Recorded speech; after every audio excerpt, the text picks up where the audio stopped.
Welcome to the 2300 Pick 6 podcast. I'm your host, Dave Walker, about to do Week 18 picks. Joe Law, how you doing, Joe? I'm doing good, Walker. How you doing, buddy? I'm doing good. New Year's Eve. I had a good New Year's Eve party. The first thing to start my New Year's off, which is Mercedes Moné is no longer TBS champion. That card bounty has now been collected. Yeah, we were talking about that beforehand.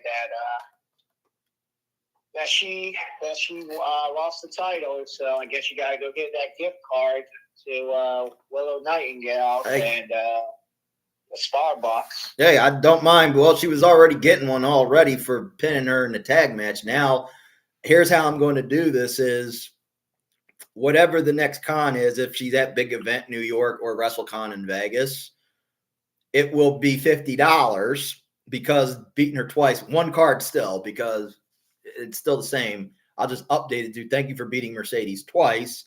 Now, if it is her and Harley, it is $50 both. But thank you, Willow, for getting the bounty. It has been now lifted after a very long time. I didn't think that bounty would ever get paid off, but now it is. Also, another note I want to say is for people on here, I'm doing this on my main channel, not on my podcast channel, due to the fact of we lost a good YouTube creator by the name of SIMUS Says, or SIMUS 1974. Rest in peace, man. Because of him, he is the reason why I got into YouTube, watching his videos and his content. And then usually some of the stuff that he would do, which was, I will remember, ABC, anybody but Cowboys. When the Cowboys were in the playoffs, he would use that as one. And then some of the stuff he did, like in 16 being in some of his streams. And then 2021 also was a Willow Nightingale fan too, because he would only watch AEW and WWE if Willow or Nia Jax were wrestling. Since Willow won the title, she got the TBS title, and I hope that was a good gift for you, man, up there in heaven. So you rest easy up there, brother. Thank you very much for everything, Simus. Rest in peace. Rest in peace. All righty. Now let's get into our football portion here. So a lot of good games. We actually have two very good games at the end of the season, because sometimes at the end of the season, the games are not as good, and they're mostly, like I say, is preseason games. But our two for tonight we have is the Bucks and the Panthers and the Seahawks and the 49, which should be very, very two good games here that the NFL picked. Well, it seems like that South. Nobody wants that title. They just keep losing. No, it looks like nobody does. And I knew because like I said before, I said Carolina's going to beat Tampa in the first one, and then they're going to lose to Seattle, and we're going to have bipolar-ass Panthers yet again. Exactly. I mean, Tampa Bay, they free fell. I don't know what I don't know what happened there. I know they were dealing with injuries all year, but still, they just look like they don't look like the team everyone thought they had. Baker Mayfield looked like he's the Baker Mayfield for the Cleveland Browns when he got drafted. Yeah, he's not dealing as good. He's not putting up the numbers that he was putting up earlier in the year. No, and the Bucks got all their players playing. No one's injured anymore. Mm-hmm. So you got Evans, you got Goddard. Chris Godwin. Yep. You got Bucky Irvin back. You got the rookie. He's having a bad last 4 to 6 weeks. He hasn't done nothing. Mr. E, you know his name. Yeah, Emeka. Yeah, so I don't know what's up with the Bucks. I don't know either. That's horrible. And this began since Mike Evans came back, and it's been bad. Okay, they lost to Atlanta. They just recently lost again to Carolina, and now you just lost in a fuck you game to the Dolphins with Quinn Ewers. Exactly. And nobody saw that coming. I said, okay, here we go. Now I know we're going to have a win and in situation here. And it's basically saying it looks like nobody wants that South, because here's the thing. You get that 4, you're possibly going to get maybe an easy matchup. I wouldn't say an easy matchup. If Carolina happens to win it, I can say that Carolina would learn from their mistakes against either San Fran or Seattle. It's just that their problem was they don't capitalize off the turnovers. They had the defense. It's just the offense could not capitalize off those turnovers. No, they can't. That's the problem. Everybody's actually rooting for Carolina to do good because they have had shitty seasons all year. And then you figure that they're going to do good, and then they shit the bed. It's Yeah. like, are you serious? Yeah, Like, because you have to, yeah, you literally had the Sam Darnold and company on the ropes, but you let them come back. precisely. And the Saints. You should have beaten the Saints. Oh yeah, they should have beat the Saints twice. I'm giving both meetings. Exactly. Both meetings. They should have beat the Saints. Yeah. Both. They should have beat them. But the problem is, Carolina's only a good team at home, and on the road they're garbage. So Yeah. that's why I think Tampa Bay is going to beat them in Tampa Bay, because the road record for the Panthers is just garbage. Yeah, it's not that good. But I know here's the thing. If Tampa does win, Tampa's going to need a lot of help. You're going to have to pray Atlanta loses tomorrow to the Saints, because if they don't beat the Saints, then Carolina's going to get in because of that round robin. No, wait, hold on. Whoever wins tonight, the other team's eliminated. No, not with Carolina and Tampa. Carolina and Tampa is a very weird situation. If Carolina wins, Tampa is eliminated. If Tampa wins, they have to wait on the Saints to beat the Atlanta Falcons. Why? Is that for division record? Yeah, because of the division record, because of the tiebreaker.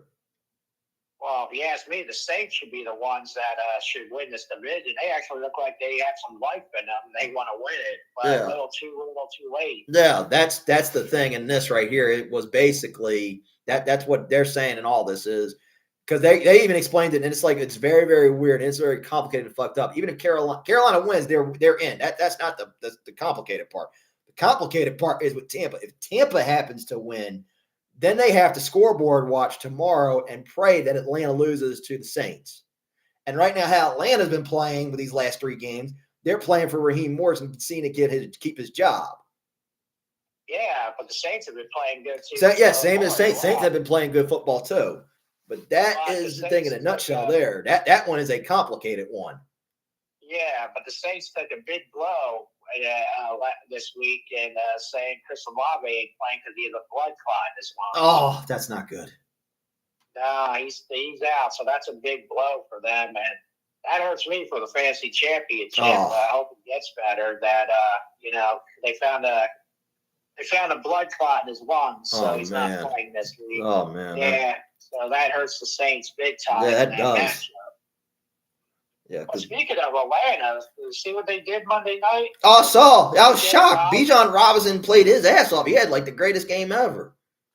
It was like the B.J. Robinson show. Yeah, he had like 200 yards, all-purpose yards. Yeah, he had a 93-yard touchdown for a rushing touchdown. He was literally running all over that defense. I said, look, if Atlanta could get nothing against – I know they were playing for Raheem Morris. It's nothing against him, okay? Because I know a lot of Falcon fans want to see Raheem Morris fired. Unfortunately, I don't think Raheem is getting fired because how they've been playing. I think Arthur Blank is looking at it that way. I think he's going to be on probation next year, which is basically, I think, here's what's going to happen. Arthur Blank's probably going to pull him in the offseason and say, hey, look, Raheem, you are on short notice right here. You don't get me to a playoffs, your ass is fired. Oh, I said they'll bring him back next year. I'm agreeing to the point they're going to bring him back next year. I'm thinking that this is going to be the probationary period. But did you hear who we said would go, but is probably coming back? Who? Rich Gannon. Oh, God. John Gannon. Okay. Gannon. From the Cardinals. Yeah. They said they're most likely bringing him back for another year. Oh, my Lord. Well, then he's on a probationary period, too. Like, why would you bring them back? You look at the whole division. The 3 teams that are in your division all got double-digit wins. They're all making the playoffs. And then there's your little ass at the bottom with 3 wins. Yeah, seriously. Yeah, seriously. I understood year 1 because Kyler Murray was out with an ACL injury, and that was understandable. We all knew the Cardinals were going to have a bad season year 1. Year 2, you didn't know how to use Marvin Harrison Jr. the right way, and you still didn't get in. Year 3, you're doing the same shit again. Pretty much. And I have a question to ask you. Do you think Marvin Harrison Jr. looks like a bust? Or are you going to give him another year to prove himself, even though... Being with the Cardinals, I think he's a bust. But if he gets a change of scenery, I think he would look like a top pick.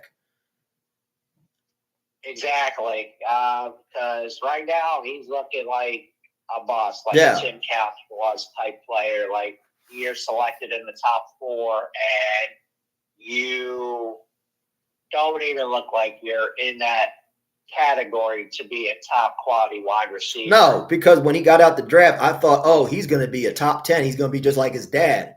But unfortunately, no, he's looking like a bust with the Cardinal. Now, he gets to change the scenery somewhere. Yeah, then that talent could get expressed.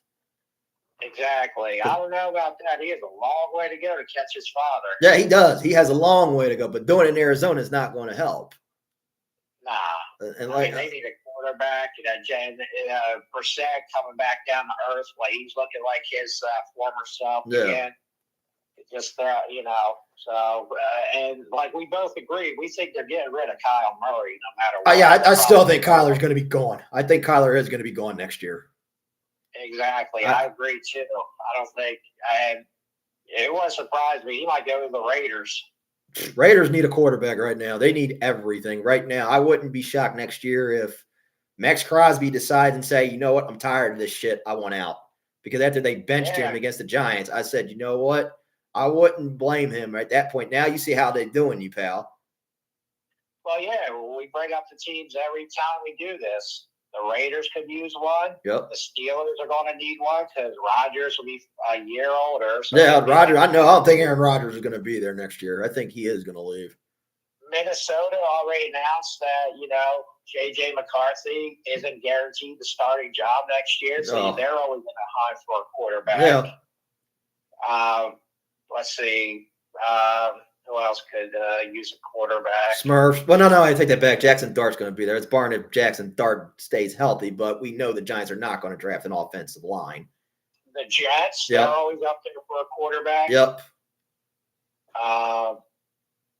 Of course, the Raiders we talked about. Yeah, we said the Raiders. Yeah, Arizona's going to be looking for a quarterback. Atlanta, because I don't know when Michael Penix is coming back, and I don't even know if Kirk Cousins is still going to be there.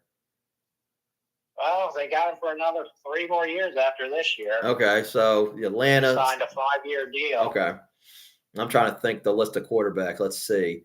Well, everybody in the North, besides we just said Minnesota, Arizona. Las Vegas. I wouldn't say the Saints just yet because I don't know if they're going to go with Tyler Show next year for the full season. I think they got something there with Show. I think he's earned the spots for to be a starter next year. He's doing pretty good. Yeah, he did. Yeah. And when your number one receiver loves the quarterback, that's always a good sign to keep him. Yeah, so I'll take them out. I will say Miami. Yeah, Miami's going to need a quarterback because I do think Tua is going to be gone. Yeah, I think they're either going to release him and eat that cap or trade him. The third string quarterback isn't looking too bad. The rookie they drafted this year that we were like, who's this guy? Yeah. But I know one thing, that guy needs to get his head out of his ass and start throwing to the number one receiver on that team in Jalen Waddle. Yeah. Because that guy, I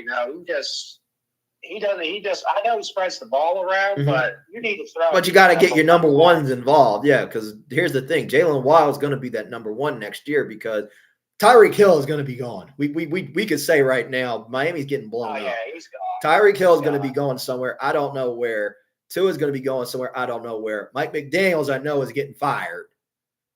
Pretty much, yeah. He's out there. Well, I don't know about that. They've been on a winning streak, DC. They won 5 in a row at the end. They might keep them one more time. All right. So they might keep Miami. Okay. I don't know. That's a tough call there. So that's why I don't know if they're going to keep him or not. But we'll wait and see what occurs here. But now we go on to our games here for today, which is 2 good ones. Our first one, Panthers-Bucks. Who you got?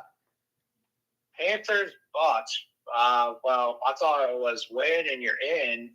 I said it's a little complicated here. Like I said, it's winning in for Carolina, but for the Bucks, it's a lot more. Even though I didn't know it was all that. Yeah, because they even said when Monday Night Football, they said it's a whole lot complicated. This is not your just basic winning in situation like what Pittsburgh and Baltimore we're going to talk about later on. Yeah, it's I didn't know it was that complicated for Tampa Bay because what people were saying is whoever wins this is the champions of the NFC South, and then the other team is eliminated because I thought the Packers already got the last spot locked up. So that's Yeah, why they do have that. Yeah. Whoever wins this is the champs. But apparently, from what you were telling me, breaking it down, like Tampa Bay needs help from a division rivalry involved. Yeah, this is what Tampa needs. Basically, if they win, they got to hope the Saints to win and the Falcons to lose, or a tie between the Saints and the Falcons.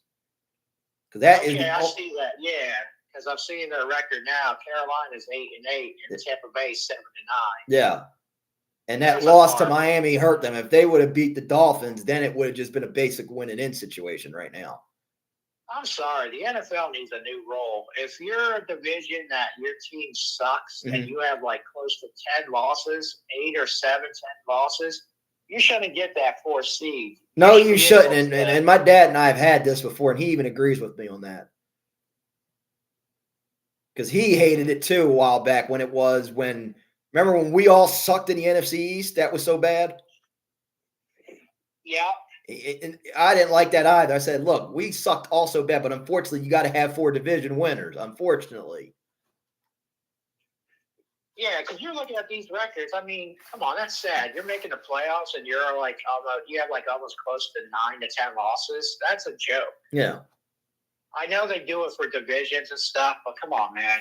One division looks like, I mean, you got 3 teams in the West in one division alone that got double the wins than these teams. Yeah, basically, yeah, because you have 3 good teams out the West. You had 2 good teams out the South. Out the North, and then 1 out the East.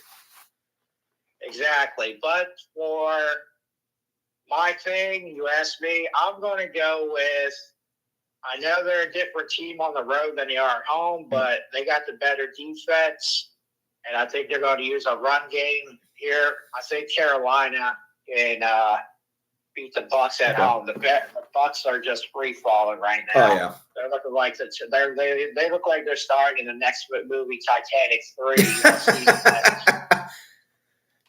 Because I don't know what's happening with Tampa Bay. I mean, that defense looks like trash. Their offense just looks like they don't want to be there. I mean, you have studs in Evans and Godwin and Bucky Irvin, and they don't even use Rasheed White. He's like an afterthought. They only give him a carry or 2 a game, so they don't even use him anymore.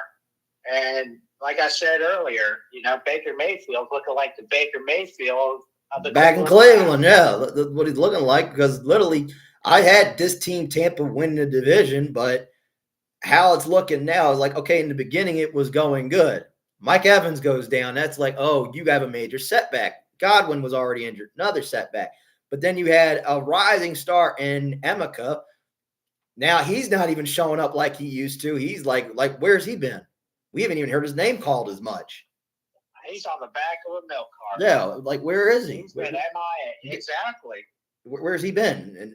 And now, then you get everybody back. You should be at full strength. Then you've lost the last 3 games here, and then that crucial Dolphins game you should have won. Because now, you would have been in a basic win-and-in situation. Now it's more of, hey, if we do win, now we got to rely on and hope the Saints get the job done or a tie. And now you got to play scoreboard watching. But out of this game, I'm going to go Panthers here. Yeah, on the road, they're a different team. At home, they're a lot better. But in this one, I'm going to say what we've been saying since how the Panthers had this good record.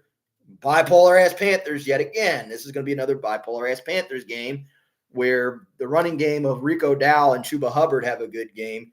Satori McMillan has a good game, and Jalen Coker. And I can see the defense getting some interceptions off Baker. And then Carolina gets in the playoff. I'll give them, this is how far I think they'll go. Divisional loss, because if they have to play either the Niners or the Seahawks, they're going to learn from that mistake of how to beat them. Exactly. They will definitely have to do that. Yeah, they're going to know is, hey, I know if I get a turnover, my offense has to capitalize this time.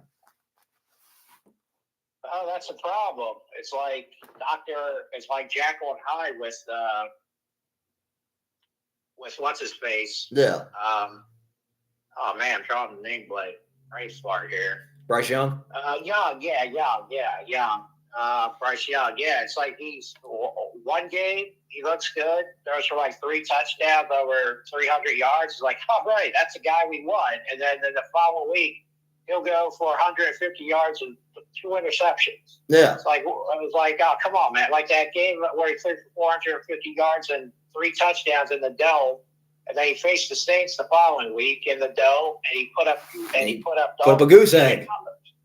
Yeah, so, but it's a defense that I'm relying on, Carolina, and the run game. Yeah, that's what I'm relying on in this too. But like I said, if in the playoffs you would play either one of those two teams, at least you would learn from the mistake. Okay, what not to do. You have to capitalize off turnovers. So I'm going to take the Panthers here. They have the Panthers as 3-point underdogs. You taking those points? Yeah, I'll take them. Yeah, I'll take them. Say, yeah, they'll cover. Yeah, they should cover that 3. Over under 43. I'm gonna go over 43. Yeah, I'm taking an over in this one too, because this is going to be a dogfight and this is going to be a battle because you're fighting for a division and a final playoff spot. Exactly. Panther, you win, you're in. Tampa Bay, you win, and apparently you need help from an arch enemy. Yeah, you're gonna have to get help from the Saints. They're gonna be sending them a late early Christmas. Yeah, you're gonna need a lot of help there. Next one we got. Talked about the Saints. The Saints took a big blow with Chris Olave. Yeah. Next one. All right, next one. Yeah, next one we got is Seahawks 49ers. Seahawks 49ers. I'm actually surprised the 49ers has a record like this with all the injuries they've been dealing with and all. But this is going to be a dogfight. The only problem is, here we are again. Sam Darnold going to be the Sam Darnold we all know and choke, getting pressure, or is he actually going to come through and win it for Seattle, give them that number 1? But I'm going to rely on the defense in this game for Seattle, since their defense has been lights out all year. Yeah. I see they're going to try to contain Christian McCaffrey. I know Purdy's been a monster the past 3 weeks. Oh, yeah, Purdy's been playing lights out. But, I'm going to go with Seattle here. I think their defense, their run game, and I think Sam Darnold will actually do enough to get Seattle in the passing game. And I think it's going to be a close game, but Seattle will definitely pull off the upset. Okay. Well, I don't know if it's an upset. Actually, Seattle actually is the favorite in this. Yeah, that's why I didn't mean to say upset. Yeah, I understand. Yeah, because I would have thought that too. But they have the Niners as the underdog in this one. For me, I know Sam Darnold under a big game pressure didn't choke because he was in 2 big games. Let's go. The Rams one was a big game on Thursday night where they're at right now. And then the Carolina one was a big game situation right there because literally you're literally now just holding on to first place in your division at this point, what they were trying to do. But in this instance right here, I just remember last year in that big game situation where the bye was on the line last year when he was with Minnesota. They lost that one, and then we all know what happened there. They got one and done by the Rams.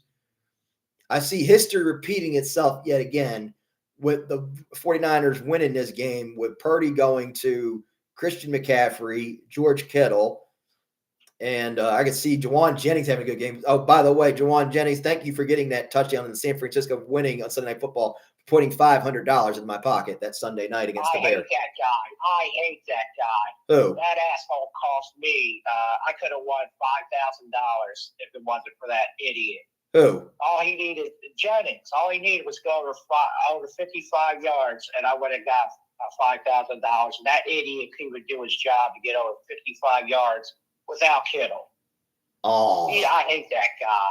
Damn. I went 14 out of 13, and all I needed was, because I got him with an anytime touchdown. Yeah. All I needed was for hit. I hit on everything else. I hit on Swift getting 2 touchdowns. I hit on Williams throwing for a couple. I hit on Purdy throwing for 2. Yeah. Christian McCaffrey touchdown. And stuff like that. Yeah. And the only one I needed was Jennings for over 55 yards. And this idiot couldn't even do that. How many did he get you? He got 42. Oh. He got 42 yards without Kittle playing. and you're supposed to be the number 2 guy, the number 3 guy on the field behind Kittle and Ricky behind Pearsall. McCaffrey and Kittle. Yeah, Ricky Pearsall. He got, I think he got 80 yards. Pearsall had the better game. Yeah, I know Pearsall did. Yeah, I had Pearsall going for 62 yards, and he did that. But Jennings, but here's the kicker. That asshole got $660,000 for his little touchdown, so he got money. But me, I got dog shit. You got fucked over by him. Oh, damn. Big time. Oh, no, because I know I was in – my parlay for that game was 2. One was Purdy had to throw for 250, which he did. McCaffrey had to run for 100, which he did. Juwan Jennings I nailed. Yep. Jennings had to get a touchdown, and the Niners had to win, which they did. And the other parlay I had was DJ Moore had to score, which he didn't, because if the Bears had won that game and DJ Moore scored, I would have had a 500 there. It would have just tossed out the Niners one. I was like, okay, because when it got to the closest. I stayed away from DJ Moore because they were saying how bad and sickness was going around with the Bears before that game, and he was fighting the flu real bad, so I stayed away from DJ okay, Moore. I understand it. Yeah, I understand that. Yeah, but I got everything else. I had Swift. I think Monunga got scored too. But I just know as that one. That's what Juwan Jennings got me for that. But damn, I didn't know right there. He did that to you. Fuck. Yeah, and he gets an extra $6,600 for that touchdown he made. And yet this idiot couldn't even go for over 55. All I needed was 56 yards.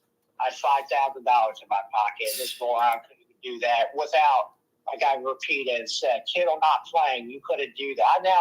Granted, I know Purdy's the one throwing the ball. But come on, man. You couldn't go over 55,000 yards. Man. You're the number 1 receiver. You couldn't even do that. Yeah.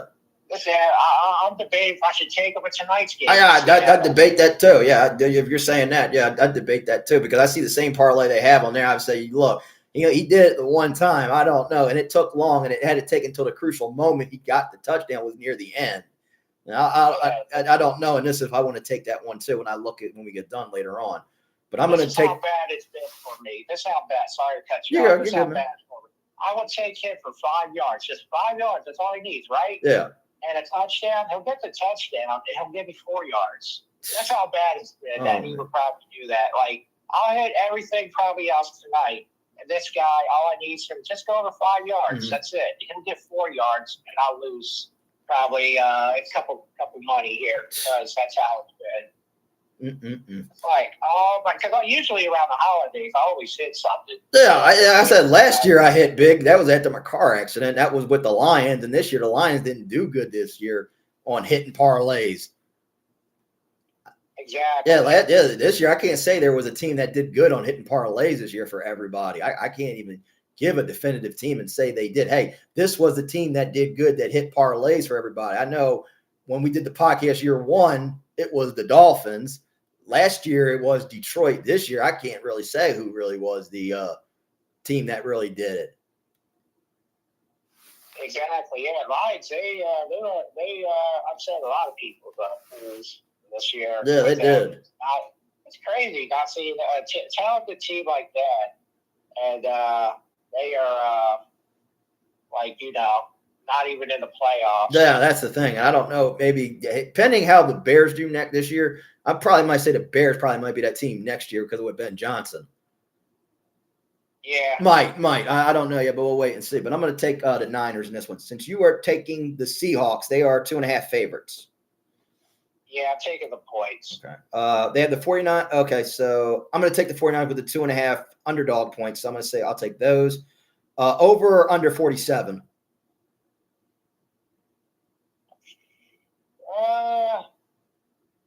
I'm going to say under.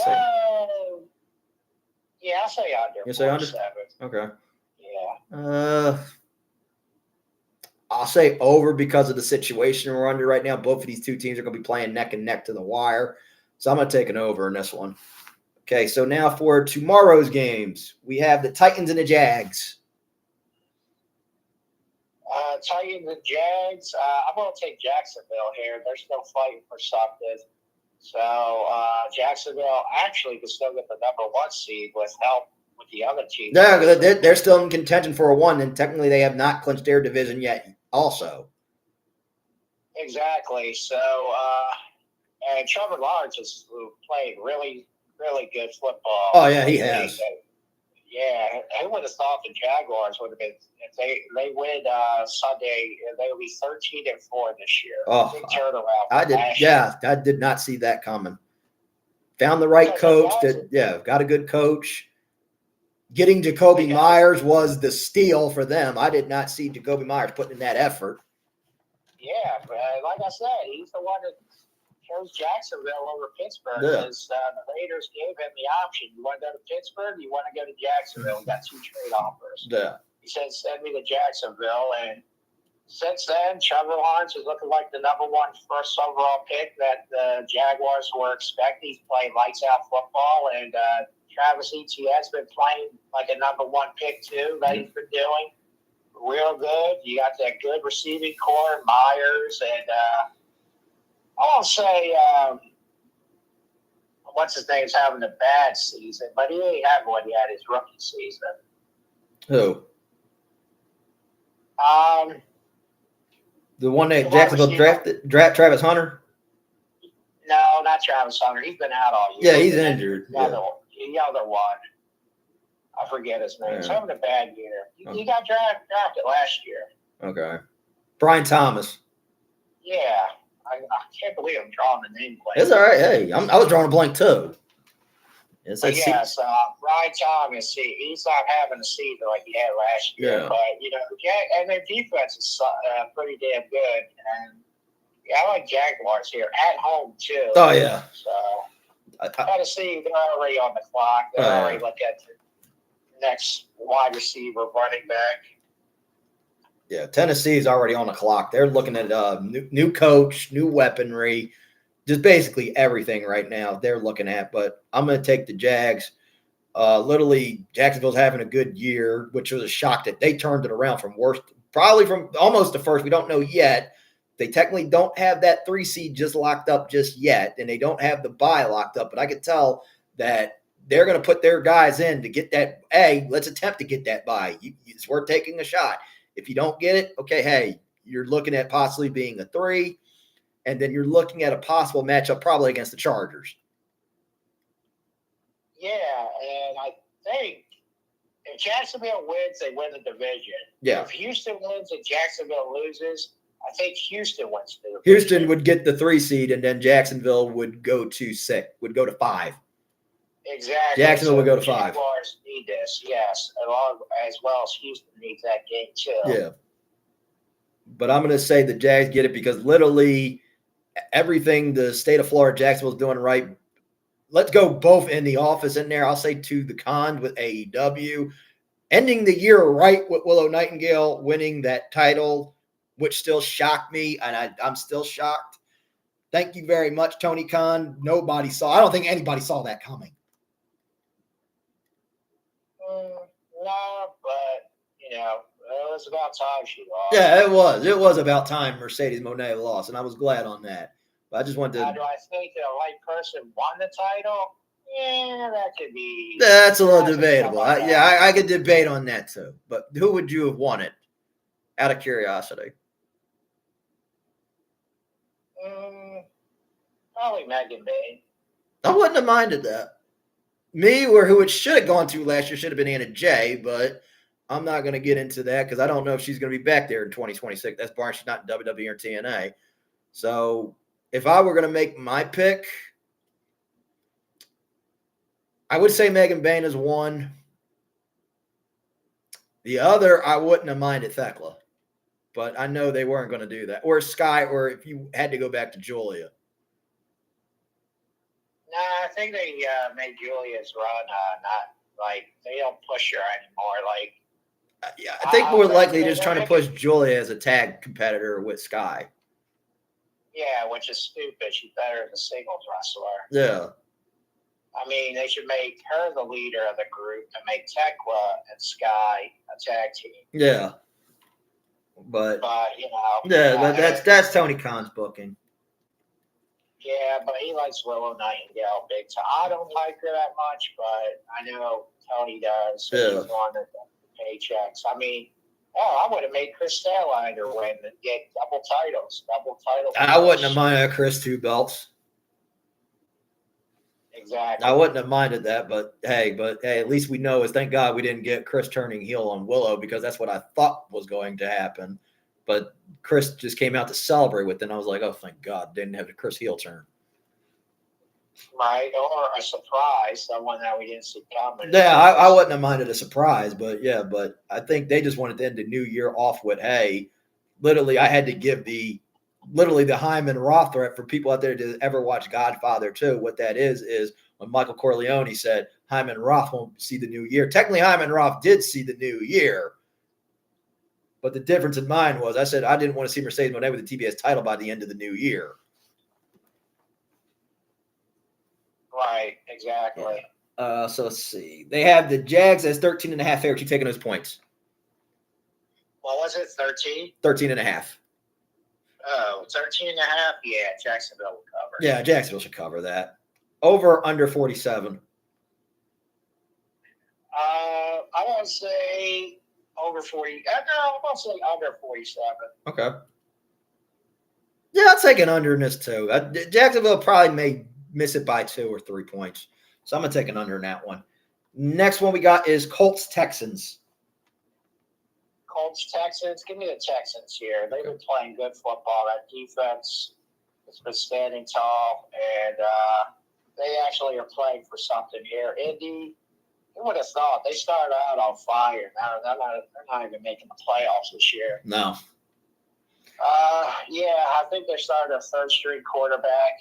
The only good thing about Indy tomorrow is Jonathan Taylor's, and he's going to have a tough time running against that defense. Mm-hmm. So, like I said, the Texans are playing for trying to win the division. Yep. So, I'm going to take Houston here. Yeah, I'm going to take Houston as well, too. Stroud's been doing good. Defense, more likely, has been the unsung hero for the Texans. Started off 0-3, and then they turned it around with the defense by beating Buffalo, beating Kansas City, and beating everyone in their path to where they're at right now. So I'm going to take the Texans here with that defense. For Indianapolis, was shocked they had a good record. Daniel Jones was looking like almost having a renaissance season here, but until I'll say that Chiefs loss is what did it, and then when he tore his ACL, they started to regress in the worst way. Yeah, big time. I mean, you bring Phillip Rivers out of retirement to try to make you get to the title. And I think Rivers went 0-3, 0-4. Rivers lost in those starts. I said, hey, Phillip Rivers gave the good old college try against Seattle, against Indianapolis, but it wasn't enough. No, it wasn't. And they're not even playing him tomorrow. And they're starting their third string for that rookie they drafted. So, it's a shame. I mean, Rivers came back, did what he could. I mean, hey, all the props to him. Yeah. I mean, he probably did it with a paycheck, having 12 kids. I understand. He did it. Yeah, he needed the money. Yeah, I can understand, because next year there's going to be a lot of uncertainty with the Colts. Is Daniel Jones going to be healthy opening day, or will you go back to what you invested in Anthony Richards? Yeah, well, depends on how bad Daniel Jones' Achilles is and how fast he recovers, because they only signed him to a 1-year deal, so he's a free agent. Yeah, so I don't know if he's going to be back next year, or do you go back to your investment in Anthony Richards? Because, he didn't start because you started Daniel Jones. Then he had the orbital socket injury. That's why everybody was saying, well, why isn't he starting? Well, because he has that orbital socket injury. That's why he can't start. That's why we have not heard from Anthony Richardson. Yeah, it was a fluky injury how that happened. Yeah. He was just practicing warm-ups before the game, and what he did to stretch his knee on the thing, it snapped and shot him. Got him right in his eye. Got him right in the eye. Yeah, it broke his orbital bone there too in the process. Yeah. That was a fluky day because Ward got hurt as well. Yeah, Ward got hurt that day too. And he got a severe concussion out of it. But I mean, Or the Colts might trade for a quarterback. Yeah, like I said, I think the Colts could try to do something. You have talent on that team. Tyler Warren, Jonathan Taylor, Joshua Downs, Pittman, Pierce. You have talent on that team. It's just you got to find the right quarterback. That's the issue. Well, in the offseason, that's what they need, a quarterback, and they need to fix their offensive line. Yeah, that's what they need to do because literally we were all thinking, oh, was this the team that was going to make a deep playoff run? But unfortunately, Daniel Jones getting injured, and that's how a season can end. Yeah, the only problem is you gave up your two first round picks the next 2 years because you got Sauce Gardner. Yeah. So, you are set for quarters. You got Gardner and you got Ward as your defensive quarters for the next 3 years. So that helps, but they got to build first, like you said, anything you need a quarterback to start the edge. Yeah, that's the thing. They need a QB. They need a quarterback. And who knows? There's been some wacky trades that people came out and left. Maybe they'll pull off one of them wacky trades. Yeah. Maybe it'll be like a Kyle Murray for Richardson and a second-round pick or third-round pick. If I was that desperate, I think they would have to see what they could try to get there. But the thing of the matter is, I don't know. Are they going to try to see what you got in Anthony Richardson, or do you decide to make a trade for someone at quarterback, or do you decide – let's say Daniel Jones does come back, because I don't know how long he's going to be out for, because we're talking an ACL injury. I don't think he's going to be back like early September. As much as they want to try to say, oh, I want to be back by week 1 of opening day. You could try it, but if you overtrain, you're going to make it worse. Oh, that's what Patrick Mahomes said before with that severely torn. Yeah, Mahomes is trying to get back by week 1. But if he makes it worse, then you're going to have a worse situation here. So they have the Texans as 10-point favorites. You taking those points? Yeah, I'm taking the points. Yeah, I'll take the Texans with the 10. Over or under 38? I want to say under 38. Yeah, I'll take it under because I think this more might be like defensive-wise here. I'll take the under in this one. Well, the start of one of 2 preseason games. Well, 1, 2, 3, 4. Well, actually, one might have meaning in it. First preseason game, Cowboys-Giants.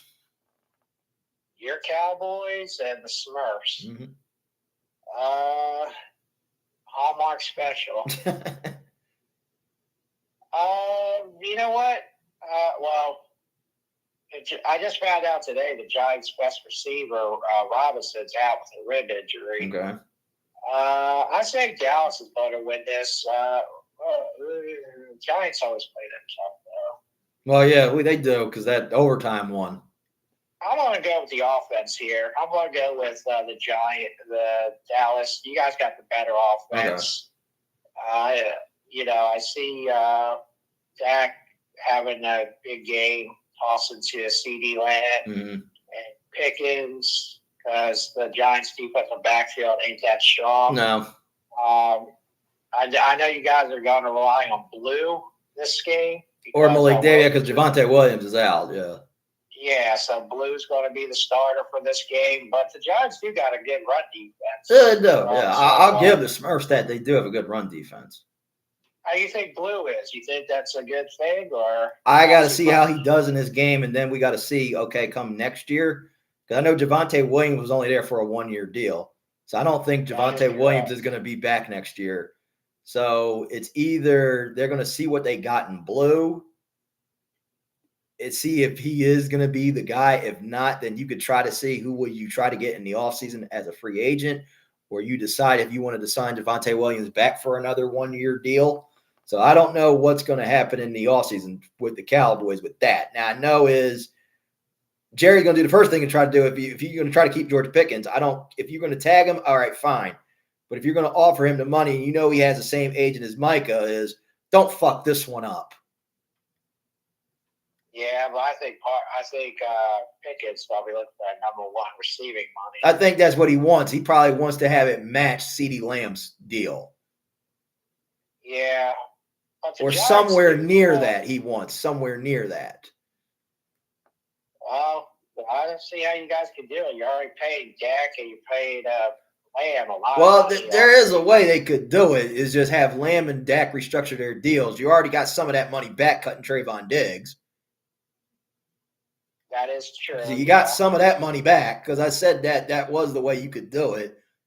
So I don't know how they're going to do this in the offseason. That's the question here. But I will take the Cowboys in this one with Dak having a good game going to. I'll see how Jaden Blue does. If not, it probably might be Tyler Lipke or Malik Davis. I could see Pickens and Lamb having a good game. And that is about it because I can see the defense have its little moments here because it is the Smurfs, and that's about it. So I will say this about this game. I will say I'm picking Dallas, but I won't be surprised if the Giants beat them just for the fact you have Jason Dart. Mm-hmm. You know, the Giants want to go out in front of their fans to win one against one of their arch rivals. They want to win on a good note. Their defense is actually pretty good. Their front seven. Yeah, the front is not bad. It's the secondary is the issue. Exactly. Yeah. That's where I think Dallas can beat them is with Pickens and with Lamb. CeeDee Lamb. Yeah, like I said, basically, like this would have been the thing is if the Giants had that first round pick, then I would have said, you know what, I can see Dallas losing to fuck them over. And you guys have a bad run defense, so I see Singletary and Tracy. Our run defense is not that good here. Like I said, this is a game that really doesn't matter. You're just playing for pride, and it's not basically saying. And it's not basically saying, hey, if the Giants were trying to get a first-round pick, I could see Dallas try to fuck them over and say, you know what? I'd say the Cowboys are going to lose just to fuck the Giants over to get them out of a first-round pick.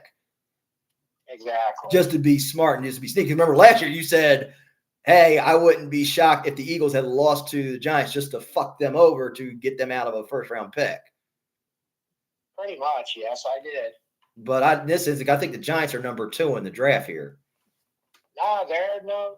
Yeah, they are. Yes, because the Raiders because they beat the Raiders. And if Vegas was showing a team had a tank, that was it last. That was it. Yeah, you showed the blueprint to tank, but yeah. Yeah, they were like the bad news bears out there, just giving up turnovers and doing everything wrong. Oh, I'll have to run. Oh, we got a 1st and 5. I'll go run back 10 yards, make it 1st and 15. Oh my Lord. They had the Cowboys as 3.5 favorites taking those points. I'm on. Damn, Dallas was the underdog. No, we're the favorites. They got us as favorites. Okay, I'll take the Giants with points. Okay. You know what? I will take the Giants covering at 3.5 because I can see this being close. It's one of them pride games, like similar to how it was from Washington. So I can see almost the same situation here. So I'll take the Giants covered at 3.5. Over or under 49.5. I'm going to go over. Yeah, I'm going to take an over in this one as well, too. Our next preseason game, Browns-Bengals. Browns-Bengals. Well, this is a no-brainer. I'm going to go with Cincinnati. They've got nearly 45 points a game the last 2 weeks. And the Browns aren't playing for much. Cincinnati's just playing for pride. Yeah. Now, I don't know if Joe Burrow's playing in this game or not. I think he might be playing a little bit, they said. Because someone said that Burrow isn't going to play the final game, but then you have Jamar Chase that's playing and T. Higgins that's playing. Yeah. He's going to play. They said he's going to play. Then I'm taking Cincy. Yeah. I'm going to take the Bengals. Go ahead. No, I was just going to say the Browns. The only thing you can look forward to that game is if Myles Garrett gets a sack record. Yeah, that's the only thing you're going to look forward to is Myles Garrett get the sack record because next year with Cleveland, there's going to be how Shedeur Sanders going to do in a full season. Exactly. That's going to be the question mark. How does he do in a whole full season? Because that's what we're going to see here. Now, for the Bengals next year is going to be is Joe Burrow, can he stay healthy and consistency? And they did get the fast start like we mentioned, but unfortunately it came at a cost with Joe Burrow suffering a turf toe injury. Well, they're going to have to work on that offensive line next year. Yeah, they're going to – and the defense too. Oh, yeah, definitely. The defense is always every year. I think that guy they got with the first-round pick that was holding out, I don't think he's going to turn into anything big. I mean, yeah, this is just a cooking channel game that you have in the background. You're like, oh, but I mean, you got the key guys. Yeah, that's basically what this is. It's like saying, hey, you're playing Higgins, PlayStation. This is a game in the background on your phone. Exactly. Yeah, that's basically what this is, because this isn't like, okay, hey, Cincinnati was fighting for something. If they were fighting for a spot, yeah, then I'd say, oh, yeah, Cincinnati, this is worth because they're fighting for a spot. But unfortunately, no, this is just another preseason game right here. This is why at times I don't like the last week of the season, is because these games, you're not going to put your starters in. Half of these games are preseason games. They have no meaning. That's why I always hated week 18 or week 17 football back then. Yeah, the only reason I would watch this game is, like I said, I want to see Jamar Chase do good and get a touchdown, lots of points. I want to see Joe Burrow do good. I want to see T. Higgins and Chase Brown all do good. Yeah. I also want to see if Myles Garrett gets the sack record. Yeah, I want to know if he's going to get it too, but I think he should get it.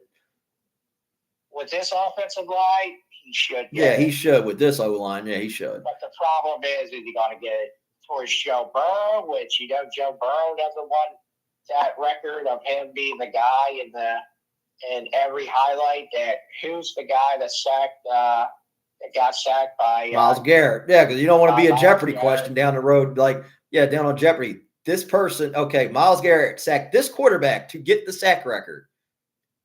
That would be Joe Burrow. Yeah, that's the thing you don't want to be as a Jeopardy answer. Exactly. You don't want that. I would have interest in this game just for those reasons alone. Yeah, I'd have interest in that to see if Myles Garrett would get the sack record. That's just about it. But, yeah, I'm going to take the Bengals as well, too, with Burrow going to Higgins and Chase, and that's about it. And I can see the defense getting his job done on Shador, so I'll take the Bengals. They have the Bengals at 7.5 favorite. You taking those points? Yeah, Cincy will cover. Okay. Yeah, I see Cincinnati covering. They have the over under 44. I won't go over 44. I mean, the way Cincy's been putting up over 45, 42 points the past two games, I say Cincy alone can go over 44. Yeah, I could see that too. Next one we have is another preseason game, Packers and Vikings. Oh, boy. Packers and Vikings. Yeah. Minnesota's at home in the Dome. Yep. I'm going to go with Minnesota here. Green Bay really just looks lost right now. Yeah, they do. They just claimed your boy from Dallas, Stephon Diggs. Actually, Trayvon. Stephon's still with them. Stephon might not play. Yeah, Stephon might not play because he's dealing with legal problems right now. Yeah, apparently he was charged with strangulation and assault. That's not good. Yeah, because right now that's not a good sign for New England. No, it's not. But they just got Diggs. Like I said, they're free fall without Parsons. I say Minnesota is going to win this year. Their defense is strong, and they were doing pretty good against receivers and stuff. So I'm going to take Minnesota in this one. Okay. Yeah, I'll take Minnesota as well, too. I could see Brosmer having a good game, going to Aaron Jones, Jordan Addison, Justin Jefferson, and I can see the defense getting to that rookie quarterback. I'll say this for Minnesota for next year. You better hope to hold on to Brian Flores because at least he helped you. But if Brian Flores decides to take a coaching job, or rumored if he does go to Dallas for be the defensive coordinator, that defense is going to be in a lot of trouble next year if he goes. Oh, what? That's a rumor? That is rumored that Brian Flores might go to Dallas to be the defensive coordinator. The other is he might take a head coaching job. I think he should do a head coaching I think he should. I think he got screwed out of Miami when he was there. Yeah. But, yeah, I mean, good teams could use a guy like him. Good defenses. I mean, I don't want to see him go to your team because that makes your defense much better. Yeah, that would help us. Yeah, but look who we got. Because I can tell you right now, I know Matt Eberflus is not going to be back there next year. Exactly. Yeah, that honeymoon's over. Exactly, yes.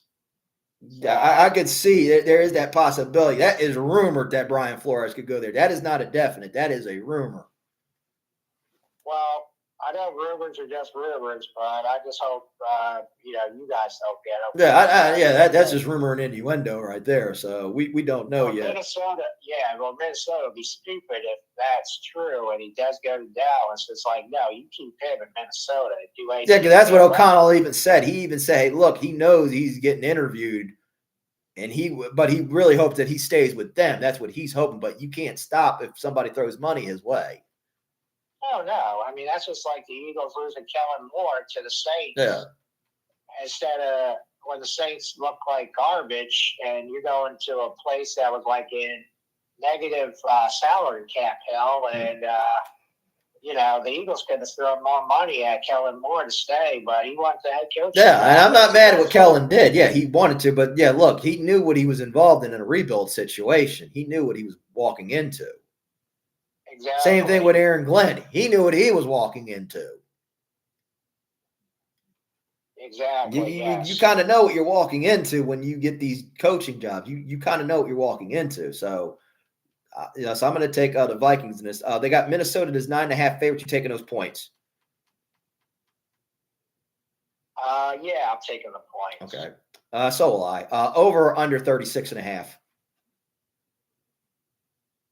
You know what? I'm going to say under 36. I'm taking an under in this too because there's no Jordan Love and you're dealing with two unproven quarterbacks. I'm taking an under. Yeah. Is JJ ain't playing, is he? Yeah, JJ McCarthy is not playing. Oh man, that guy. He can't stay healthy. No, he can't. No, he can't. And God only knows how it's going to be next year. If he's going to be the starter, or is O'Connell in Minnesota going to be looking for another quarterback as usual? Well, they already said there's speculation. He doesn't have the starting job next year already. So Minnesota, they're like a revolving door for quarterbacks. Yeah, they are. Everybody. Yeah. I'll take the hot dog vendor if he can throw over 50 yards, and the water boy if Yeah. he makes them look good. Yeah, so Justin Jefferson, this is his worst year, I believe. This was his bad year this year. He did not. This was a bad year for him. Same with Jordan Addison. He hasn't done it. No, they both had bad years. They went down this year, both of them. Right. Next one is, well, this game could have meaning pending outcome of the Bucs and the Panthers game. Saints-Falcons. Saints-Falcons. I was very impressed by Atlanta, the way they handled the Rams Monday night. Mm-hmm. It's going to be B.J. Robinson's show again. He's going to run it all around. They got Drake London back. I think he'll be more involved in the offense. Like we were talking about earlier in the podcast, It was a big blow for the Saints in losing Chris Olave. Yeah. He had a blood clot in his lungs that they found. So I think Atlanta's going to win. I think they like their coach. They want to go out on a high note. They want to finish the season strong, even though they'll be 8-9. Yeah. But two wins at the end of the season might be a little bit of a little good thing for them. So I think the Saints, even though they're on a 4-game winning streak, and Kellen Moore's got his team going again, losing your number one receiver, Chris Olave, and Alvin Kamara's just been a joke this year. Oh, yeah, he has been a joke. Yeah, he hasn't done anything this year.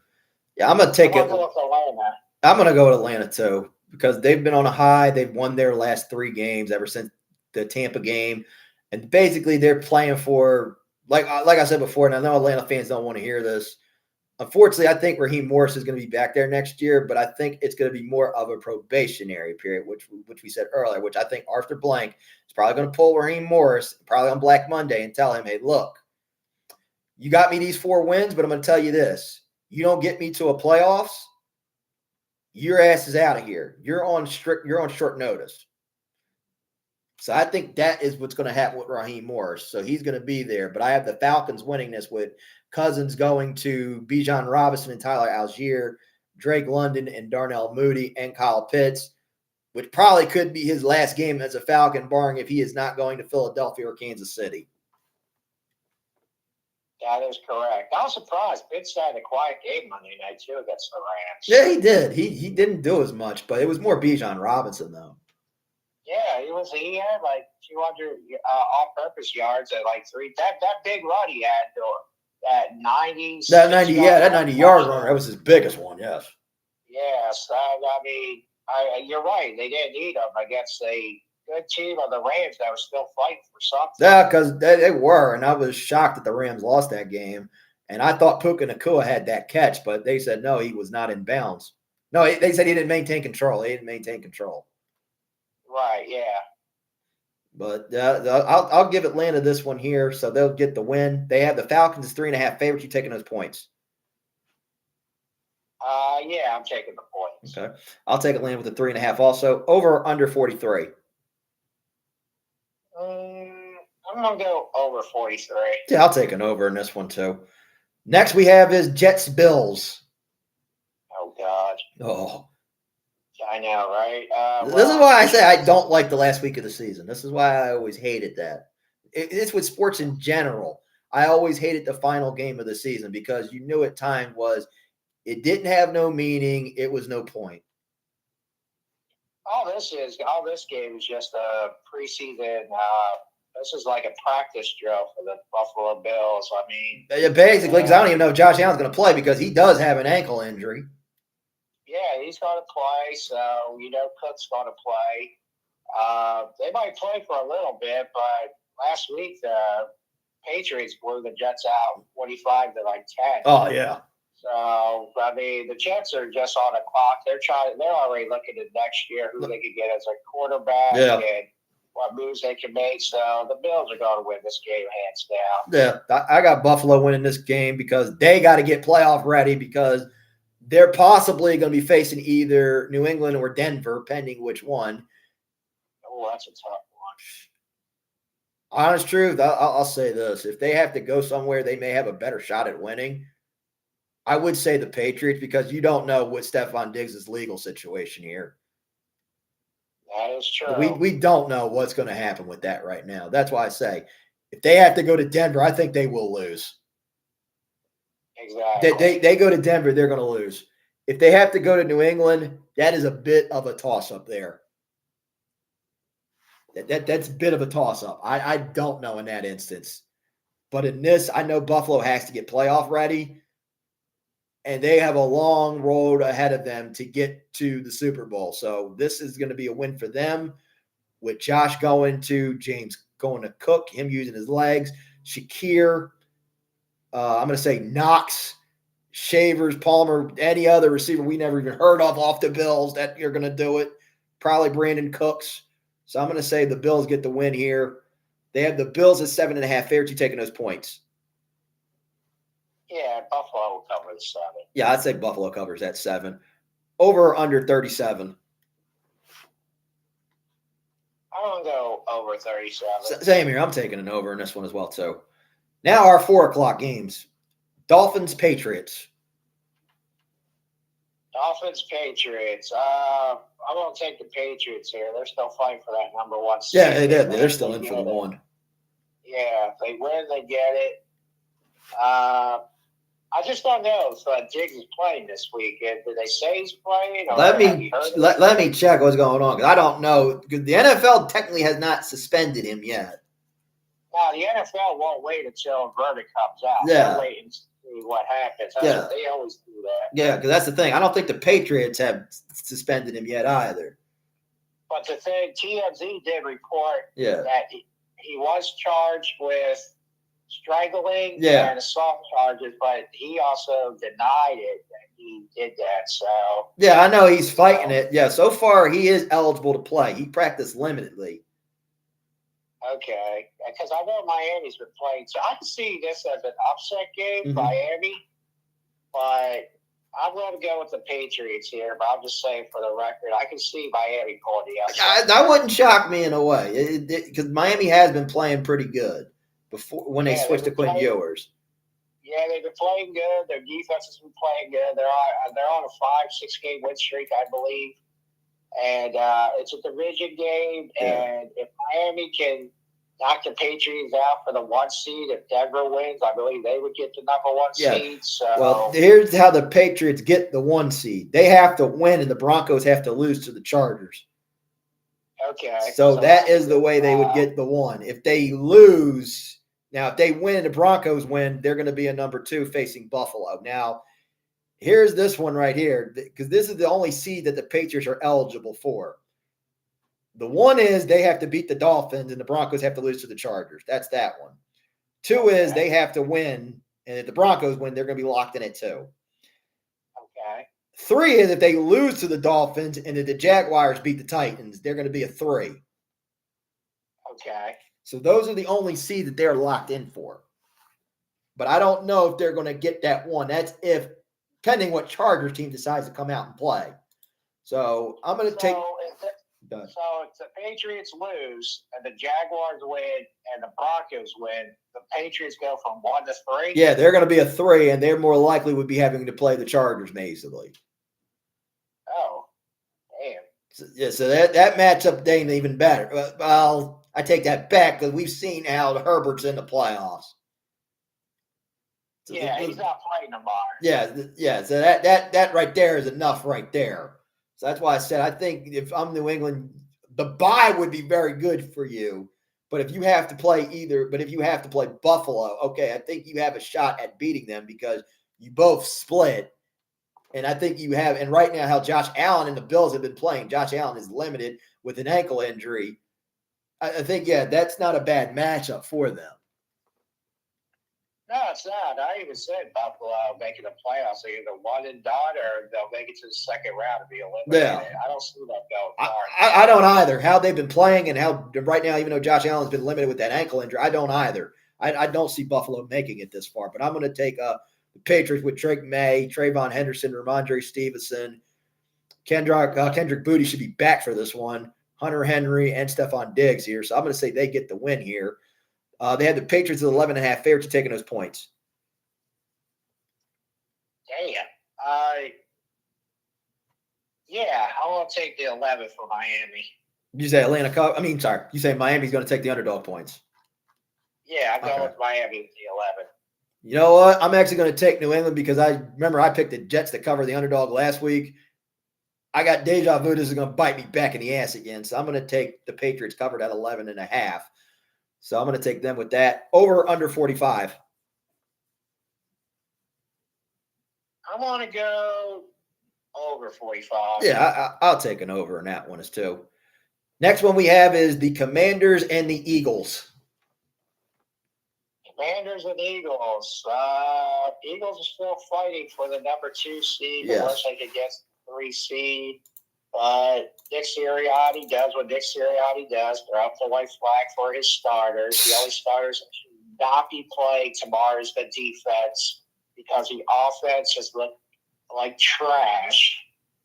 But Washington's coming in with an attitude that they got their little butts whipped, and they're crying about the 2 points when our kicker sucked. So, of course, we had to go for 2, but they're a bunch of crybabies. So I want to pick Philly. I think our backups could beat Washington. Yeah. I think Tanner McKee, Jalen Dotson, and Cooper should have big games tomorrow with Hank Bigsby actually starting a game and showing what he can do. Yeah. Washington, they probably want a high draft pick. I don't see them coming out winning this. No, I don't either. I don't either. They're starting Johnson. I don't know how this guy's in the league for 15 years. I mean, what does this guy do? Have blackmail photos on people? I don't know. This guy is garbage. He does suck. Yeah, he does. He sucks, but yet teams still pick him up. It's damn, I'm sure the parking lot guy can do better than this guy. Oh, my Lord.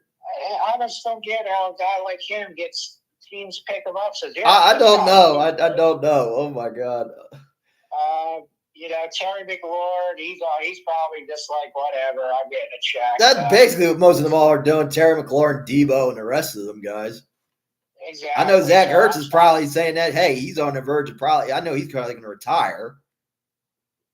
Probably, but I think he wants to come back on a better way to end his career. Yeah, I know a lot of people want to do that, to end their career the better way, but who knows? But like I said, for me, I'm picking the Eagles, but I'm disappointed in Philadelphia because they should have their starters in because I'm just like, as we said before we got on air, a 2 seed where you have a damn good matchup, you know you're going to kick the Packers' ass.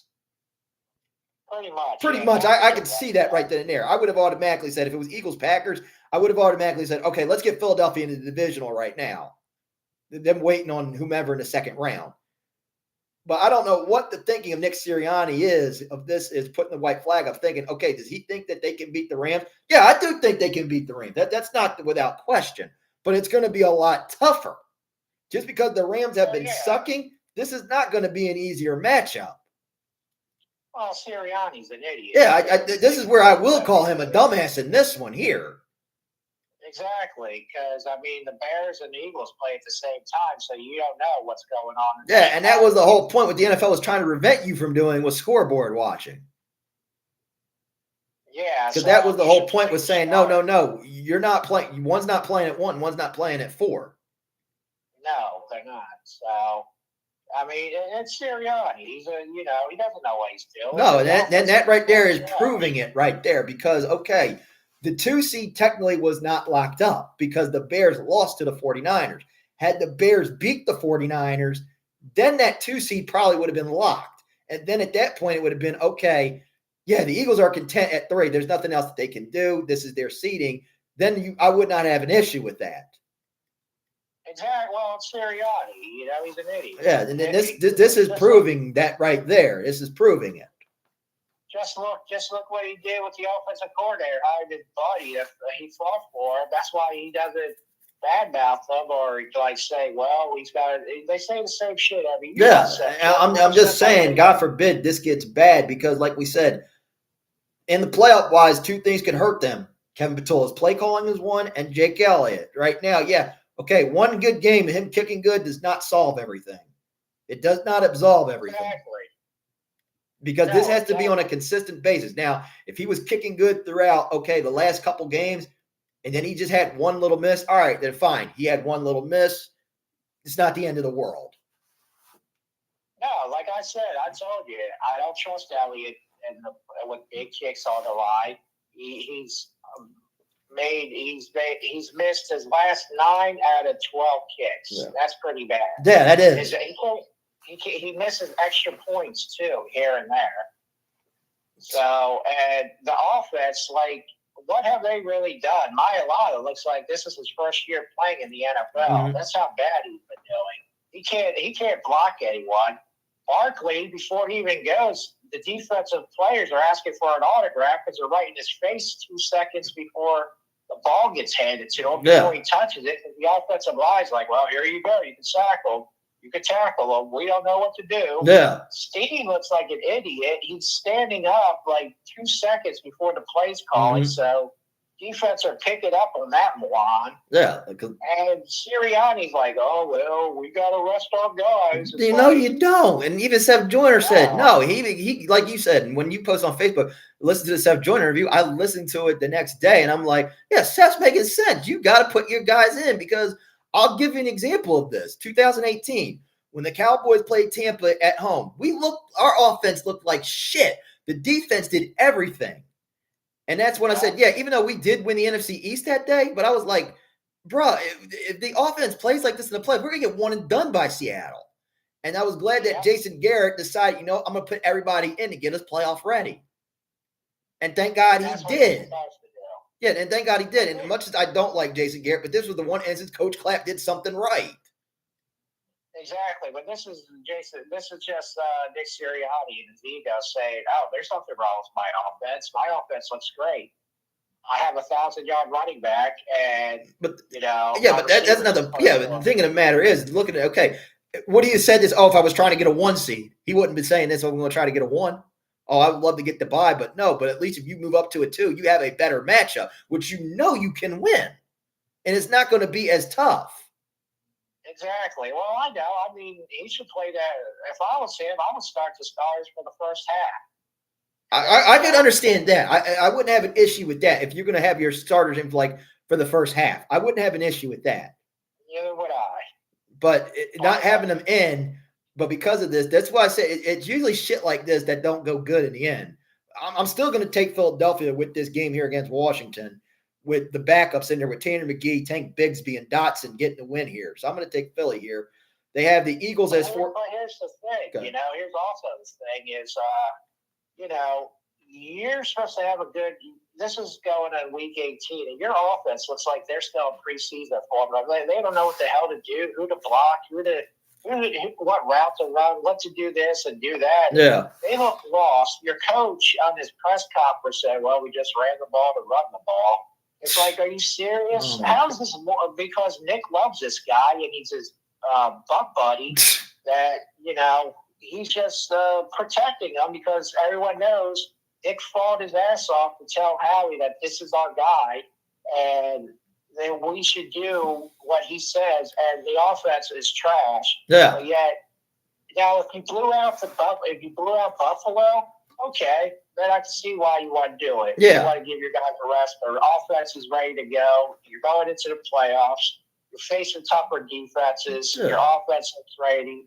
All right, I get it. I could understand that, but but then there's also a point of I could move up to a better seating. I could go like before the extra playoff spot got in. I can say with Dallas in 14, when Dallas smoked the Colts, Jason Garrett had all those guys ready to be playoff ready because he was thinking, hey, I want to get playoff ready. And number two, there is the possibility I could get that 1 seed. Let me take a shot. Exactly. And even though we didn't get the 1 seed, we were a 3 that year against Detroit. It was like, hey, I don't like I said, I didn't like Jason Garrett as a coach, but I go to this point. It's like, hey, man, you got the guys playoff ready for Detroit. You attempted to go for the 1 seed. Thanks for trying, man. I'm not mad at that. At least you made an attempt for it. And then here's the second seed. You start, you're fighting for the seed. You're playing. Yeah, the Bears are playing. If you know the Bears are up by like 21-0, you're like, all right, well, the Lions ain't putting in effort. They're ready to go home. Yeah. All right, I'll start pulling my guys out. We're stuck at 3. That's fine. Yeah. And even though you win, the Bears won, but there's still nothing you can do about it. Yeah, there's nothing you can do because that seed is not locked up. And the Bears are going to have their guys in. Yeah, and Dan Campbell is going to want his guys to play spoiler against his offense. Yeah, against his right. Yeah, that's the whole point. That's why this is where I'm pissed off at Philadelphia is because of that. And I bet a whole lot of other Eagle fans are pissed off besides you. Oh, yeah, there are some, but people are saying this is a smart thing because Washington will probably come in here and want to take a cheap shot at our starters because they were pissed and butthurt what happened 2 weeks ago when the Eagles went for 2. It's like they went for 2 because our kickers suck. Yes. They couldn't hit a field goal or buy a field goal or an extra point for $1,000. No. That's why they went for 2. Then trying to say, oh, well, he was trying to rub it in our faces and everything. No, it wasn't. No, because Jake Elliott sucked that whole day. And I even told you, and I said, dude, Jake Elliott's lucky to get out of there alive. Because this could have been this could have been worse. I said, if this would have happened in Philadelphia, this would have been 10 times as worse. And I gotta bet you fans would have jumped that guardrail to kick his ass. And there's so much that Big Dom could do, but I don't think Big Dom could contain all those fans. No, but here's the thing. I think our backups will beat Washington because we got good backups. Yeah, your backups are not the issue. Yeah, that's not the issue with the backups in this game. That I want everybody to know that's not the issue here. The issue that I had. Yeah, that's the issue that I'm going with, and both me and you are agreeing on. The issue we're having is the Eagles should have their starters in. That's the issue in all this. Yes, because the offense looks like dog shit, like it's preseason mode, and not a team that's been clicking on week 18. We're still at the same problem and the same issues we were having 18 weeks into the season, which should not make any sense. The defense is ready to play. They've been balling. Yeah. They've been bailing the offense out. Yeah, that's not the issue. The defense has been doing stellar work. And if the defense needs to take a rest, that I can understand. Hey, I want to put some of my key guys for defense to rest. Not an issue. But the issue is the offense because, okay, you got to have this team playoff ready. And unfortunately, that offense is not playoff ready. It's far from it. They got the names that are playoff ready. Yeah. But the talent and the coaching staff, they're not playoff ready. No, they're not playoff ready. That's why we're saying they need to have those guys in there. That's what Seth Joyner's arguing. Me and you are arguing. And everybody else is arguing. But no, Nick Sirianni, with his ego, and this could cost him. He doesn't care. He thinks because, like I said, what's his name's his boy. Yeah. And he believes he made a good hiring and promoting him.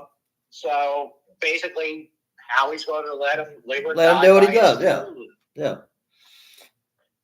All right. So, I mean, I don't know. That's what's going to kill the Eagles is their offense. Yeah, that's going to be the Achilles heel in this. But like we said before we picked this point spread in this, like I said, I'm just going to say right then and there, 2 seed favorite. Good.